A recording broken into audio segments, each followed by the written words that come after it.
7 zones érogènes sexy pour les hommes. Touchez-le bien à ces endroits-là.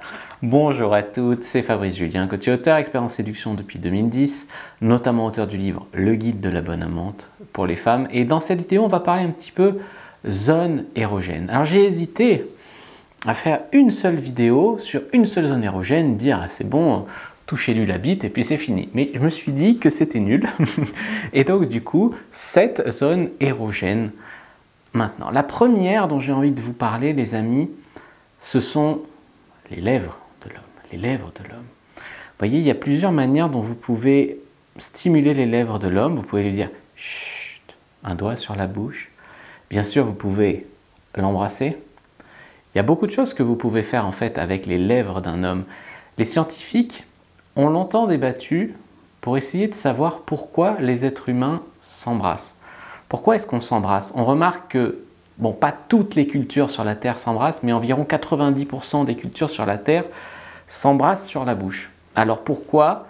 D'où est-ce que ça vient? Est-ce que ça a un but? Eh bien oui, apparemment, le fait de s'embrasser, tu vois, c'est quelque chose qu'on fait parce que ça nous aide à trouver un ou une partenaire de qualité. Parce que lorsque les visages sont proches l'un de l'autre, eh ben, il y a tout ce qui est phéromones, etc., odeur qui vient parler d'inconscient à inconscient. Et voilà. Et donc en fait, c'est la biologie qui aide nos corps à savoir si ça va être un bon choix ou un mauvais choix pour notre progéniture de se reproduire avec cette personne. Alors évidemment, pas parce qu'on s'embrasse qu'on se reproduit. Mais des fois, vous voyez, vous embrassez un mec et vous avez une alchimie de ouf avec lui, vous le sentez tout de suite. Et des fois, vous embrassez un mec et puis franchement, il ne se passe rien. Bah, c'est sûrement ça qui s'exprime. Donc, les lèvres.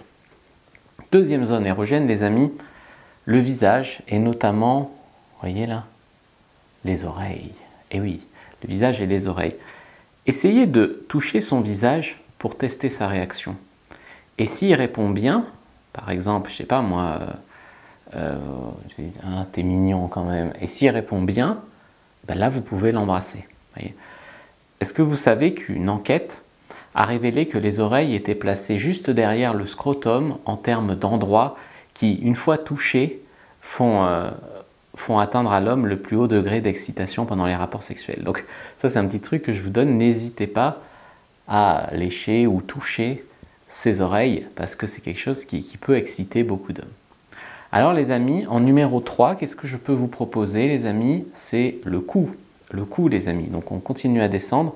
On est passé là des oreilles, le cou. Si un homme vous laisse toucher son cou, pas son cou, eh bien c'est sans doute qu'il est prêt à être embrassé. De même, souvent, si vous vous laissez embrasser dans le cou, c'est peut-être que vous vous laisserez embrasser sur la bouche. Vous voyez, ça peut à la fois vous exciter et vous faire accepter de baiser sur la bouche, ou à la fois, le fait que tu te laisses embrasser dans le cou, ça montre que tu es OK pour laisser entrer cette personne sur tes zones vulnérables, en fait. Notre cou et notre gorge, en tant qu'humain, ce sont des endroits hyper vulnérables dans notre corps. C'est l'une des meilleures zones érogènes humaines pour cette raison. Donc là, vous pouvez caresser le cou, et vous pouvez bien sûr l'embrasser, le lécher, etc. Voilà. Et faire ça, ça va lui donner des envies plus coquines.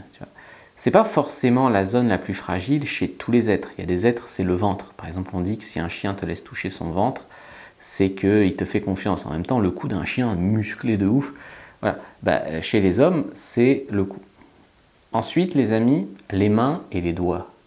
Les mains et les doigts, alors... si vous avez jamais essayé par exemple de prendre son doigt et de le sucer, franchement vous avez raté quelque chose. Essayez la prochaine fois, alors pas au restaurant, hein, donne ton doigt, non, mais la prochaine fois essayez de faire ça, je sais pas, par exemple pendant que vous faites des préliminaires, vous le chauffez un peu, puis au moment de descendre entre ses jambes, tu attrapes sa main et tu lui lèches son doigt en le regardant bien dans les yeux. Ça va lui faire un effet de malade, tellement que tu vas revenir mettre un commentaire et me dire comment ça a trop bien marché pour toi. Numéro suivant, les pectoraux.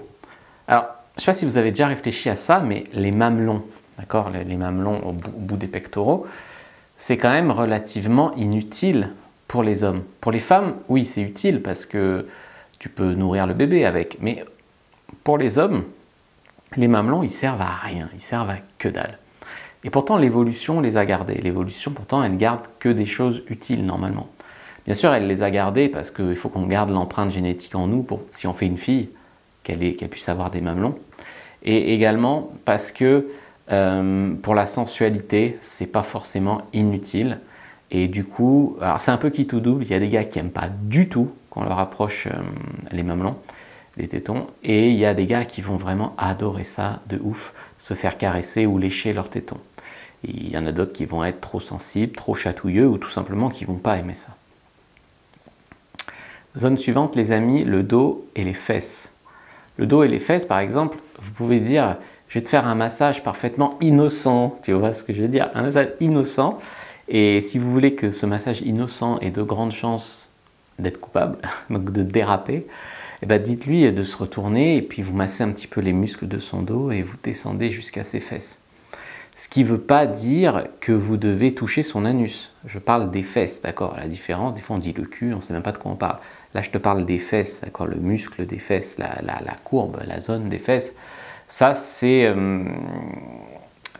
une zone sensuelle et beaucoup de femmes ne s'attardent pas beaucoup sur les fesses des hommes, c'est dommage. Encore une fois, je n'ai pas dit le trou de balle, j'ai dit les fesses. Voilà. Et si vous voulez toucher son anus, ça ne le faites pas sans permission. Si vous voulez toucher son anus, vous en parlez avant. D'accord? Je crois qu'une des plus grandes peurs de plein d'hommes, c'est de se prendre un doigt dans le cul venu de nulle part qui s'y attendait pas. Tu vois. Je vous ai préparé une fiche récap sur comment exciter un homme. Et je pense que cette fiche va vachement vous aider parce que ça va vous expliquer comment exciter un homme, notamment comment avoir recours à la suggestion, comment avoir recours à, voilà, à toutes ces choses-là. Pas seulement exciter un homme en te mettant un genou devant lui et en le suçant. Évidemment, ça marche. Mais comment exciter un homme au sens large. Je vous ai fait une fiche récap. C'est quand même une petite fiche, mais il y a quand même vraiment l'essentiel au sens large sur le thème comment exciter un homme.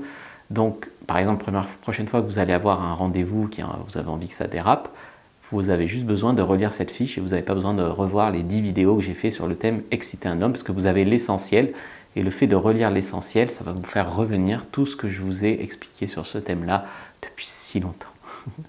N'hésitez pas à liker, commenter, partager la vidéo. Vous pouvez aussi récupérer votre formation 17 messages irrésistibles à envoyer à un homme.